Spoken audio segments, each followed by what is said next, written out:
قال يا إبليس ما لك ألا تكون مع الساجدين صدق اللہ العظیم۔ پارہ نمبر 14 سورہ حجر آیت نمبر 32 کی تفسیر چل رہی ہے۔ اللہ تبارک و تعالی فرماتا ہے کہ اے ابلیس، تجھے کس چیز نے روکا ہے کہ تو آدم کو سجدہ کرے؟ ما لک الا تکون مع الساجدین، تو سجدہ کرنے والوں میں شامل ہو جائے، اس چیز سے تجھے کس نے روکا ہے؟ تو ابلیس کہنے لگا قال لم اکن لاسجد لبشر خلقته من صلصال من حمأ مسنون۔ وہ کہنے لگا کہ میں ایسے بشر کو سجدہ کروں، ایسے انسان کو سجدہ کروں کہ جس کو تو نے سڑے ہوئے گارے کی کھنکھناتی ہوئی مٹی سے پیدا کیا، یعنی سڑے ہوئے کیچڑ سے تو نے پیدا کیا۔ حقیر اور ذلیل حضرت آدم کو سمجھا، کیونکہ اللہ نے مٹی سے بنایا تھا۔ اس نے یہ نہیں دیکھا کہ حکم کون دے رہا ہے، اللہ دے رہا ہے تو مجھے اللہ کے حکم کو پورا کرنا ہے۔ اس نے آدم کی بناوٹ کو دیکھا کہ میں آگ سے پیدا ہوا اور یہ مٹی سے پیدا ہوئے، تو مجھے ان کے سامنے کیوں سجدہ کروں میں، کیونکہ میں تو پہلے ہی بہت سارے سجدے اللہ کی فرما برداری میں آسمانوں پر کر چکا، بہت بڑا عبادت گزار تھا شیطان۔ ایسی کوئی جگہ اس نے نہیں چھوڑا کہ جہاں اس نے سجدہ نہ کیا ہو آسمان میں۔ تکبر اور غرور کیا، گھمنڈ کیا اس نے، یہ نہیں سوچا کہ میرا اللہ مجھے حکم دے رہا ہے، میں صرف حکم کو پورا کر دوں۔ اور شیطان جناتوں میں سے تھا، کان من الجن ففسق عن امر ربہ۔ قرآن مجید میں اللہ کہتا ہے کہ یہ جنات ہی تھا شیطان، جو نافرمان جنات ہوتے ہیں وہ شیطان بن جاتے ہیں، اور جو فرما بردار ہوتے ہیں وہ جنات ہی رہتے ہیں۔ یعنی نافرمان بننے کے بعد اللہ کی لعنت اور پھٹکار ان پر پڑتی ہے، اور وہ جتنی طاقت اللہ نے انہیں دی ہے وہ ساری طاقت کو غلط استعمال کرتے ہیں۔ جنات کے پاس بہت طاقت ہوتی ہے کہ وہ انسانوں کو اٹھا کر پھینک دے، پہاڑوں کو ہوا میں اٹھا دے، اور بلڈنگ کو، عمارتوں کو ہمارے گرا دے۔ تو ہمارے مقابلے میں جناتوں کی طاقت بہت ہوتی ہے اور عمر بھی بہت ہوتی ہے۔ جناتوں کی کم سے کم عمر، ان کا بچپن ہی 400 سال کا ہوتا ہے، جناتوں کا بچپن ہی 400 سال کا ہوتا ہے۔ تو ان کی جوانی، ان کا بڑھاپا، ان کی فیملی، ان کا خاندان، سب کچھ ہوتا ہے۔ جیسے ہم رہتے ہیں ویسے ہی وہ رہتے ہیں، تو لیکن ہم سے زیادہ کہیں زیادہ طاقتور وہ ہوتے ہیں، تو لیکن فرما بردار ہوتے ہیں، اسی لیے تباہی بربادی اتنی پھیلاتے نہیں ہیں۔ لیکن جو نافرمان ہوتے ہیں وہ شیطان بن جاتے ہیں، پھر وہ انسانوں کو لڑاتے ہیں، اور پھر فساد زمین پر برپا ہو جاتا ہے، خون خرابہ اور ایک دوسرے کو لوٹنا۔ تو یہاں پر فرمایا کہ میں ایسے کو کیوں سجدہ کروں جسے تو نے وہ بھی سڑے ہوئے گارے کی مٹی سے پیدا کیا، کھنکھناتی ہوئی مٹی سے۔ مٹیوں میں بھی کیٹیگری ہوتی ہے نا، کچھ مٹی قیمتی ہوتی ہے، کچھ مٹی کی قیمت کوئی نہیں ہوتی ہے۔ مثال کے طور پر راجستھان کی مٹی ہے، اس کی قیمت ہوتی ہے، اور اس کے علاوہ بہت ساری مٹی ہوتی ہے کہ مٹی کی سگندھ اچھی ہوتی ہے۔ تو کچھ مٹیوں کی قیمت زیادہ ہوتی ہے، کچھ کھنکھناتی ہوئی مٹی ہوتی ہے، کچھ چھنی ہوئی مٹی ہوتی ہے، باریک ہوتی ہے، موٹی ہوتی ہے۔ لیکن اللہ نے جس پانی اور جس مٹی سے ہمیں بنایا تو وہ بیش قیمت یعنی کہ مٹی نہیں تھی، بلکہ وہ ایک سڑی ہوئی گارے کی مٹی تھی۔ تو یہ جو شیطان ہے اسے پتا تھا، تو یہ کہنے لگا میں کیوں اسے سجدہ کروں۔ قال فخرج منها فانك رجيم، اللہ نے کہا نکل جا یہاں سے، اس لیے کہ تو مردود ہے۔ مردود کے معنی ہے کہ تجھ پر لعنت اور پھٹکار میری پڑتی رہے گی قیامت تک، روز قیامت، بلکہ حشر میں، نشر میں، قبر میں، اس کے علاوہ یعنی روز جزا اور دوزخ میں وہ جائے گا تو اس وقت تک پھٹکار پڑتے رہے گی۔ وَإِنَّ عَلَيْكَ اللَّعْنَةَ إِلَى يَوْمِ الدِّينِ، یہاں سے نکل جا سے مراد آسمان سے، جنت سے، میری نظروں سے دور ہو جا، جو بھی آپ سمجھ لو، بس اس سے کہہ دیا کہ تو یہاں سے نکل جا. کیونکہ یہ جو بحث ہو رہی تھی، ڈیبیٹ ہو رہی تھی، اور یہ جو اس نے گستاخی اللہ کی شان میں کی اور سجدہ نہیں کیا، تو یہ آسمانوں پر ہو رہا تھا. تو اللہ نے کہا یہاں سے نکل جا.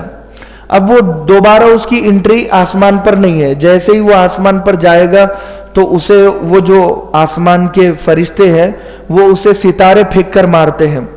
جو ستارہ ٹوٹتا ہے، تارا، ٹوٹتا ہوا تارا ہم کہتے ہیں، تو وہ ٹوٹتا ہوا تارا اسی لیے ٹوٹتا ہے کہ کوئی شیطان آسمان پر آنے کی کوشش کر رہا تھا، جس کے نتیجے میں آسمان کے فرشتے نے اسے تارا پھینک کر مارا. تو یہ اس کی علامت ہے. تو اب بیچارہ وہ آسمان پر جانا بھی چاہے گا تو جا نہیں سکتا، اس کی انٹری ہی وہاں پر ختم ہے. اب اس نے اپنی لائن کراس کر لیا، حد پار کر دیا، آؤٹ آف کنٹرول وہ ہو گیا، اپنی اوقات وہ بھول گیا، اپنی اوقات وہ بھول گیا. یہ ساری چیزیں میرے اور آپ کے ساتھ بھی ہوتی ہے. ہم حد پار کر لیتے ہیں، اپنی اوقات بھول جاتے ہیں، آؤٹ آف کنٹرول ہو جاتے ہیں. پیسے والا اتنا غرور و تکبر اور گھمنڈ میں چور چور ہو جاتا ہے کہ وہ بھول جاتا ہے کہ وہ ایک ناپاک نطفہ تھا، ایک پانی کا ناپاک قطرہ، کہ کوئی اس پانی کو نہ پی سکے، نہ اس پانی کو سونگھ سکے، نہ اس پانی کی بات کر سکے. ایسے غلیظ ترین پانی سے اللہ نے مجھے اور آپ کو بنایا. تو مجھے اور آپ کو تکبر کرنے کی اجازت نہیں ہے. ہوتا ہے نا کہ جس کی بیس مضبوط ہوتی ہے تو اسے غرور اور تکبر بنتا بھی ہے نا، بنتا بھی ہے اسے غرور اور تکبر کرنا. مثال کے طور پر ایک غریب اور فقیر اور بھکاری آدمی ہو، پھٹے ہوئے کپڑے ہو اور چہرہ بدصورت ہو اور سر کے بال ختم ہو چکے ہو، یعنی ظاہر اور باطن دونوں خوبصورتی ختم ہو گئی ہو. اب وہ آدمی اگر آپ کے سامنے غرور اور تکبر اور گھمنڈ کرے اور یہ کہے کہ میں اس بلڈنگ کو خرید لوں گا، میں اس پورے شہر کو خرید لوں گا، میں اس پورے دنیا کو خرید سکتا ہوں، میرے سامنے سورج کی کوئی حیثیت نہیں، چاند کی کوئی حیثیت نہیں، اور بلڈروں کی کوئی حیثیت نہیں. وہ غرور اور تکبر اور گھمنڈ کی باتیں کرنے لگے. آپ یہ کہے کہ بھائی تو نے اپنے آپ کو آئینے میں دیکھا ہے؟ کبھی اپنی صورت دیکھی ہے آئینے میں؟ کبھی تو نے اچھے سے اپنے آپ کو دیکھا ہے؟ پھٹے پرانے تیرے کپڑے، کٹنگ کرنے کے لیے تیرے پاس پیسہ نہیں، اور تیرے منہ سے بدبو آئے، اور تیرا چہرہ غلیظ ترین، تیرے پیروں میں چپل نہیں، تیرے سر میں ٹوپی نہیں، اور تیرے پاس بدبو ہی بدبو، اور تو خواب دیکھ رہا ہے کہ میں اس بلڈنگ کو خرید سکتا ہوں. پہلے تو کپڑے تو تیرے اچھے کر لے، حلیہ تو اور گیٹ اپ تو تیرا اچھا کر لے. تو تکبر اور غرور بھی بنتا اس کو ہے جس پر سوٹ ہوتا ہے. ہماری حالت وہی فقیر اور بھکاری کے جیسی ہے کہ جس کے کپڑے پھٹے ہوئے اور جو پاگل بھی ہے اور پیروں میں چپل بھی نہیں ہے، سر پر ٹوپی بھی نہیں ہے، کچھ بھی اس کے پاس نہیں ہے، اور وہ خواب دیکھ رہا ہے کہ میں یہ سب خرید سکتا ہوں. بالکل ایسے ہی ہماری مثال ہے کہ ہم اللہ کے سامنے غرور و تکبر کرتے ہوتے ہیں کہ جبکہ نہ پیسہ ہمارا ہے، نہ دولت ہماری ہے، نہ جوانی ہماری ہے، نہ وہ دماغ جس کے ذریعے سے ہم نے پیسے کمایا وہ ہمارا نہیں ہے، نہ وہ ہاتھ پیر جس کے ذریعے سے ہم نے پیسے کمائے وہ ہاتھ پیر بھی ہمارے نہیں ہے، وہ ناک کان آنکھ منہ بھی ہمارا نہیں ہے. آج جو خوبصورتی پر ہم اتراتے ہیں وہ خوبصورتی کا خواب بھی ہم نے نہیں دیا، وہ خوبصورتی کا خے بھی ہمیں پتہ نہیں ہے، وہ خوبصورتی ہی ہمیں پتہ نہیں ہے، وہ قطرہ بھی ہم نے نہیں بنایا، ہمارے ماں باپ کا بھی اس میں کوئی عمل دخل. لوگ کہتے ہیں نا مائی لائف مائی رولز، میری زندگی میرا قانون. بھائی تیری زندگی کہاں سے؟ ناک کان آنکھ منہ تو نے اپنا چہرہ اپنے خود سے بنایا ہے، تو خود کچھ نہیں بنا سکتا. تو یہاں پر وہ جو غرور و تکبر اور گھمنڈ کر رہا تھا تو اس کا یہ نتیجہ، یہ رزلٹ ہوا. تو قیامت کے دن تک تجھ پر لعنت ہوگی. سوال یہ پیدا ہوتا ہے قیامت کے دن تک لعنت تو ہوگی، لعنت عذاب نہیں ہے، لعنت عذاب نہیں ہے، لعنت عذاب نہیں ہے، پھٹکار عذاب نہیں ہے. ابھی تو یہ مہلت ہے نا شیطان کی، لیکن مہلت میں بھی اس پر لعنت بھیجی جا رہی ہے، پھٹکار ہے اس پر.